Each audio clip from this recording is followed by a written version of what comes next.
अच्छा, हम लोग का इस एक्सरसाइज में प्रूव करना है कि √5 is an irrational. Okay, irrational number prove करना है।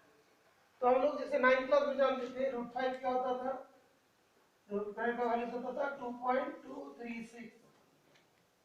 ये क्या था, नॉन टर्मिनेटिंग,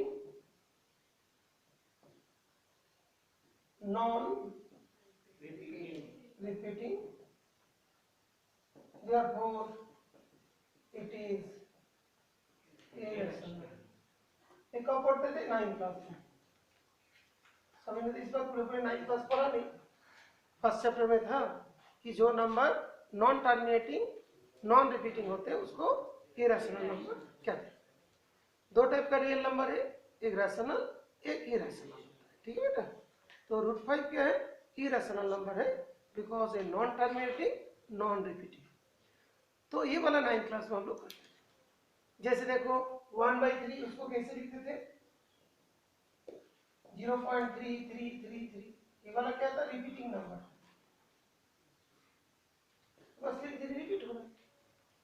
और 1/2 बोलेंगे तो कितना, 0.5, ये तो टर्मिनेटिंग था, स्टॉप हो गया।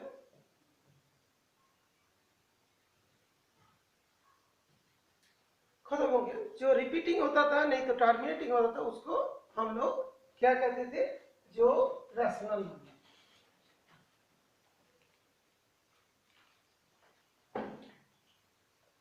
और जो नॉन रिपीटिंग नॉन टर्मिनेटिंग होता है उसको क्या बोलते थे, इरेशनल नंबर। 9th क्लास में हम लोग ये पढ़े। अभी 10th क्लास में वो हम लोग का कॉन्ट्राडिक्शन मेथड के थ्रू प्रूव करना है। तो यहाँ पे कैसे प्रूव करेंगे, तो हम लोग ये वाला इरेशनल प्रूव करने दिया, हम लोग इसको रैशनल मान लेंगे। Okay, let √5 is rational, √5 is rational. कोई रैशनल नंबर होगा उसको हम लोग कैसे लिख सकते हैं, p/q के फॉर्म में। तो therefore √5 इक्वल्स टू क्या होगा, p/q, where p and q are, हाँ कोई बच्चे ने बताया कोप्राइम, बहुत बढ़िया, कोप्राइम। बहुत सारे बच्चों मालूम नहीं कोप्राइम होता क्या है। जैसे देखो हमने वाला लिखते हैं 26/100, इसको कैंसिल करके उसके बाद 13 होता है, एक 50 होता है, ऐसे लिखते हैं। 13 और 50 के बीच में जो कॉमन फैक्टर क्या है, ओनली 1 है। 13 तो प्राइम है लेकिन 50 तो प्राइम नहीं है, लेकिन उसके बीच में एक ही कॉमन फैक्टर है, दैट इज 1। तो इस टाइप का जो नंबर है, जैसे मान लो 12 और 17, ये भी को प्राइम होगा। तो 12 एंड 17 आर को प्राइम। ओके, जो नंबर में कॉमन फैक्टर ओनली एक ही है तो उसको हम लोग क्या बोलते हैं, को प्राइम नंबर कहते हैं। ठीक है, जैसे 13 एंड 50 ये भी क्या होगा, को प्राइम नंबर होगा। ठीक है, तो क्या लिखा बेटा, को प्राइम।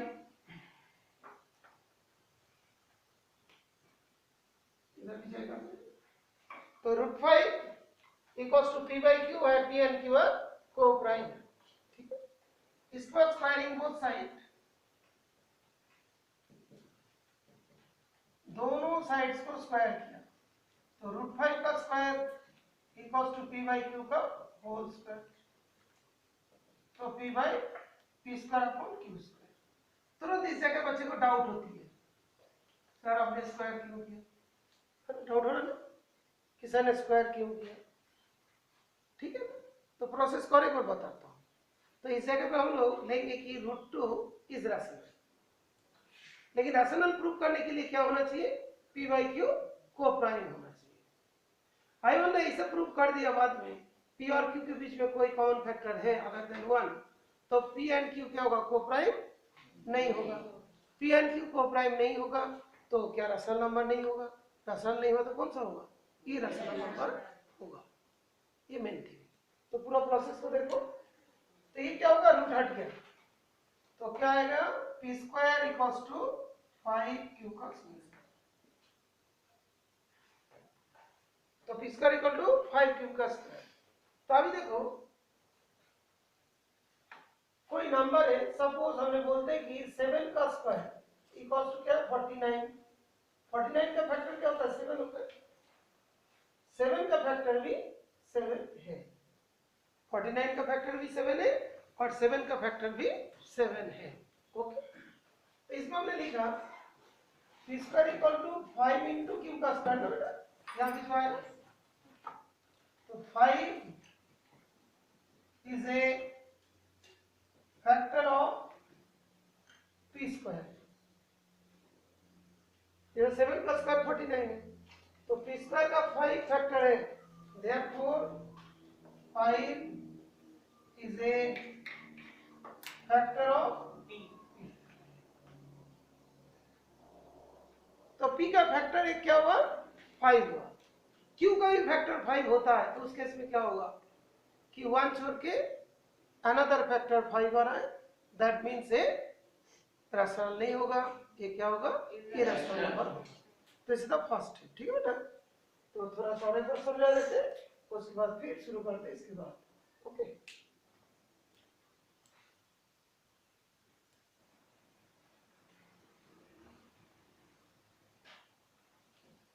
तो अभी देखो नेक्स्ट स्टेप क्या है। पहला स्टेप में हम लोग इसे लिया, स्क्वायर किया। स्क्वायर किस लिए किया था, स्क्वायर करने से रूट हट जाएगा, रूट आने का 5 आ जाएगा, तो p का फैक्टर कौन आएगा, एक 5 फैक्टर होगा p।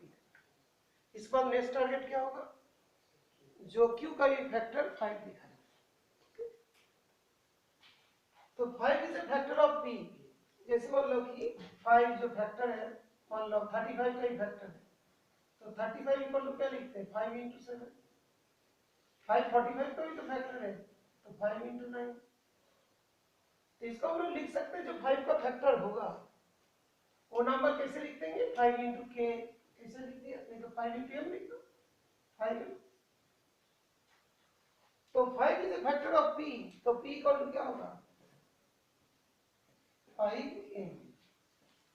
m क्या होगा मल्टीप्लाई, यहाँ पे m का वैल्यू 7 है, यहाँ पे m का वैल्यू 9 है, तो p इक्वल्स टू 5 है। ये बात क्लियर हो बेटा। तो जो है 5 is a factor of p, that means 5 equals to, sorry, that is p equals to 5 into m। अभी देखो p से q स्क्वायर की तरफ ट्रांसफर है, ये वाला तो फर्स्ट इक्वेशन मान लो।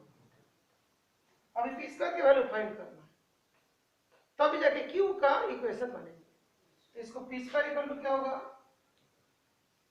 5m का square, that will be 25m का स्क्वायर। ठीक है, ये दो इक्वेशन जो बना first as well as second, इससे क्या होगा बेटा देखो, ये दोनों p स्क्वायर का वैल्यू 5q का स्क्वायर भी है और p स्क्वायर का वैल्यू 25m का स्क्वायर भी है, देयरफॉर 5q का स्क्वायर इक्वल्स टू 25m का स्क्वायर। यहाँ पे जो इक्वेशन बन रहे हैं इसके अंदर कौन सा है, ओनली q इज देयर, तो q स्क्वायर इक्वल्स टू कितना लिखेंगे 5m का स्क्वायर, ये 5 और 25 कट जाएंगे। फिर देखो q स्क्वायर इक्वल टू क्या 5 इंटू m का स्क्वायर है, 5 into something, therefore 5 is a factor of q square, therefore 5 is a factor of q। ये हो गया सेकेंड स्टेप। तो सेकेंड स्टेप को एक बार एक्सप्लेन करते हैं बेटा।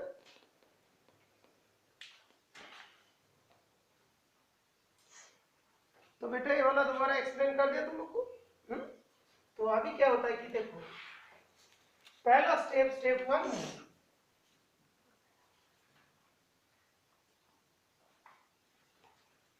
क्या प्रूव हुआ 5 is a factor of p। Second step में क्या प्रूव हुआ 5 is a factor of q। उसके बाद क्या लिखना है देखो, therefore 5 is a factor of both, क्या लिखो बेटा, both p and q।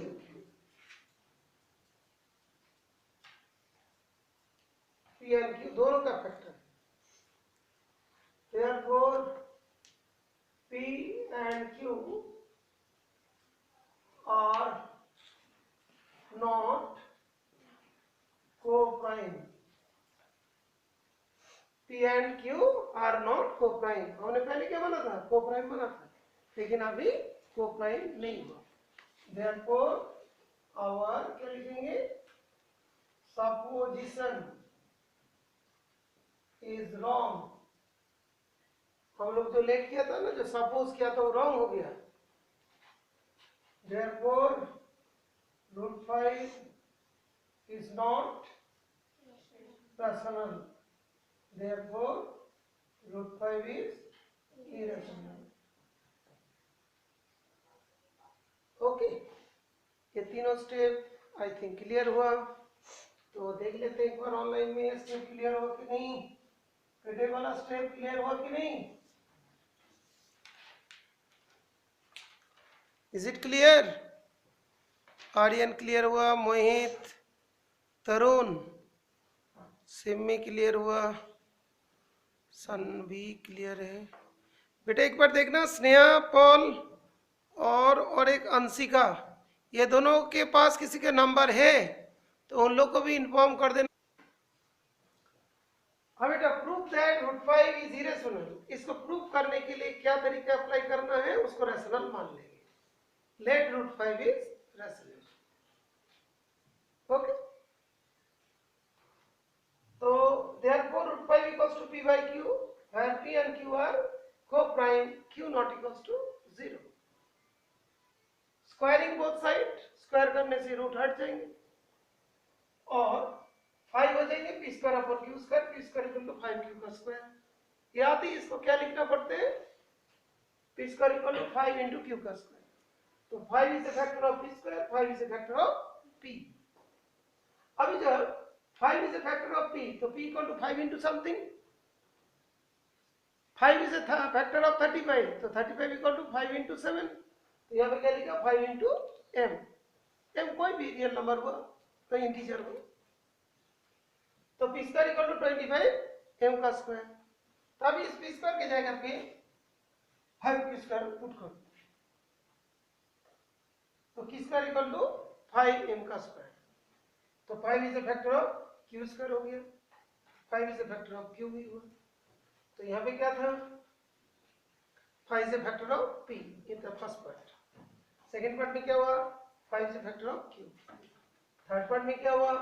5 is a factor of both p and q. Therefore p and q are not co-prime. क्यों? co-prime मतलब अदर देन 1 और कोई फैक्टर नहीं होना है, लेकिन यहाँ पे 5 भी फैक्टर है.